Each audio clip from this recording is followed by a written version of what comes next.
জয় গোস্বামীর মালতীবালা বালিকা বিদ্যালয়।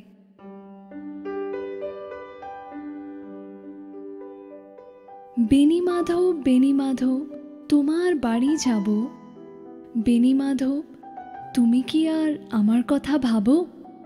বেণীমাধব মোহন বাঁশি তমাল তরুমূলে বাজিয়েছিলে আমি তখন মালতী স্কুলে।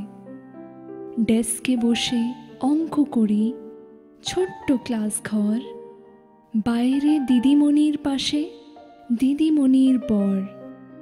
আমি তখন নবম শ্রেণী, আমি তখন শাড়ি, আলাপ হলো বেণীমাধব সুলেখাদের বাড়ি। বেণীমাধব বেণীমাধব লেখাপড়ায় ভালো, শহর থেকে বেড়াতে এলে আমার রং কালো। তোমায় দেখে এক দৌড়ে পালিয়ে গেছি ঘরে। বেণীমাধব আমার বাবা দোকানে কাজ করে।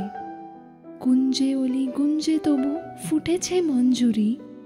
সন্ধেবেলা পড়তে বসে অঙ্কে ভুল করি। আমি তখন নবম শ্রেণী, আমি তখন 16। ব্রিজের ধারে বেণীমাধব লুকিয়ে দেখা হলো। বেণীমাধব বেণীমাধব এত দিনের পরে সত্যি বলো, সেসব কথা এখনো মনে পড়ে? সেসব কথা বলেছ তুমি তোমার প্রেমিকাকে? আমি কেবল একটি দিন তোমার পাশে তাকিয়ে দেখেছিলাম আলোর নিচে অপূর্ব সে আলো। স্বীকার করি দুজনকেই মানিয়েছিল ভালো। জুড়িয়ে দিল চোখ আমার, পুড়িয়ে দিল চোখ। বাড়িতে এসে বলেছিলাম ওদের ভালো হোক। রাতে এখন ঘুমোতে যাই একতলার ঘরে। মেঝের ওপর বিছানা পাতা, জ্যোৎস্না এসে পড়ে। আমার পরে যে বোন ছিল চোরাপথের বাঁকে মিলিয়ে গেছে, জানি না আজ কার সঙ্গে থাকে। আজ জুটেছে, কাল কি হবে কালের ঘরে শনি।